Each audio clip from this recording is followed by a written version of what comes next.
जय जय श्री राधे, जय जय श्री सीताराम। आज की इस वीडियो के माध्यम से आप सभी जानेंगे कि नवदा भक्ति होती क्या है।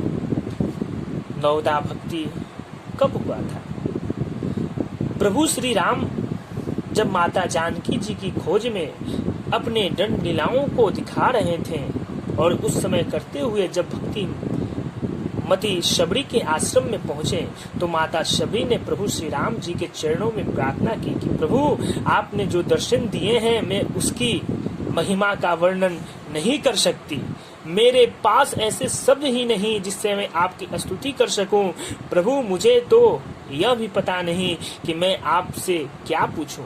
प्रभु आप ही कृपा करके मुझे उपदेश दें। तो प्रभु श्री राम ने माता शबरी से कहते हैं, नवधा भगति कहूँ तो ही पाही, नवधा भगति कहूँ तो ही पाही।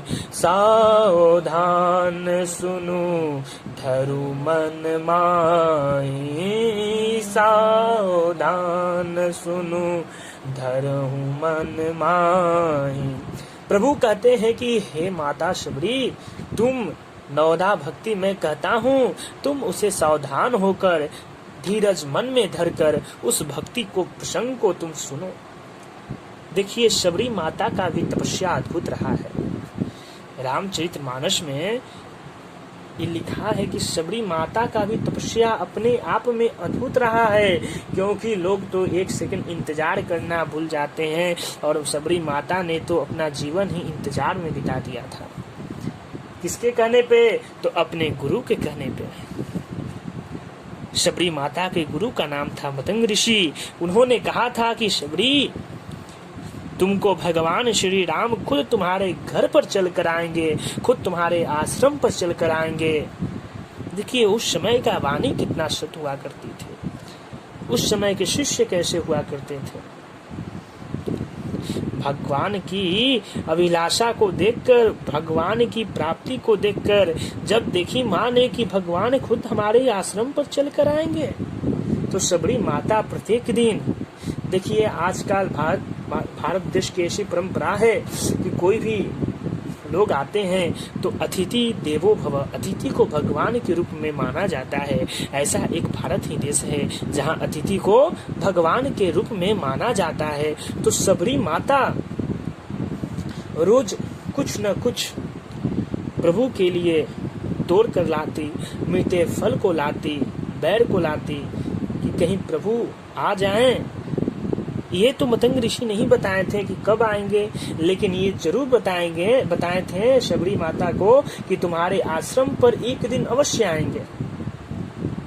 तो शबरी माता उसी इंतजार में, उसी को दिन गिनते गिनते रोज अपनी प्रक्रिया को करती, फूलों से रास्ता को सजाती, फलों से टोकरियां को भरती और प्रभु श्री राम को रास्ता तकती। ऐसी शबरी माता की भक्ति थी। भक्ति भाव से होती है प्यारे, बिन भाव तो सब शून्य है।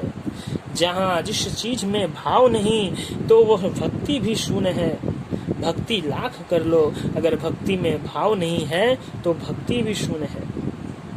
कोई भी काम भाव से किया जाता है। तो माता ने भगवान की राह ताकी तो वो दिन भी आ गया जब प्रभु श्री राम चलकर माता शबरी के आश्रम में आए तो देखा कि एक बूढ़ी सी औरत उस रास्ता को फूलों से सजा। अब फूल क्यों सजा रही थी? फूलों से इसलिए सजा रही थी कि वो दो कोमल कोमल चरणों वाले हमारे आश्रम पर जब आएंगे तो कहीं उनके पैया में कोई कांटा न गर जाए। फूल पर चलकर आएंगे तो उनके चरण के जो तर्जु होगा वह मुलायम रहेगा। देखिए, भक्त कितने भाव से भगवान को रिझाने की कोशिश करते हैं। यदि आपको बुलाना ही है अगर आपको बुलाना ही है तो आप मीरा की तरह बुलाओ भगवान को। अगर आपको इंतजार ही करना है तो शिवरी की तरह करो। भगवान तो खुद चले आएंगे। प्रेम क्या है? राधा ने भी कृष्ण से प्रेम किया था और कृष्ण ने भी राधा से प्रेम किया था। प्रेम पाना ही नहीं, प्रेम सब कुछ पाना ही नहीं होता। प्रेम तो दर्शन होता है। प्रेम दिखाने की चीज नहीं होती। प्रेम त्याग होता है। प्रेम में एक दूसरे को पाना ही सब कुछ नहीं होता। बहुत तरह प्रेम की आशाएं हैं, बहुत तरह प्रेम की उपदेश होती है। तो अगले वीडियो में फिर मिलेंगे आपसे, तब तक के लिए जय जय श्री राधे।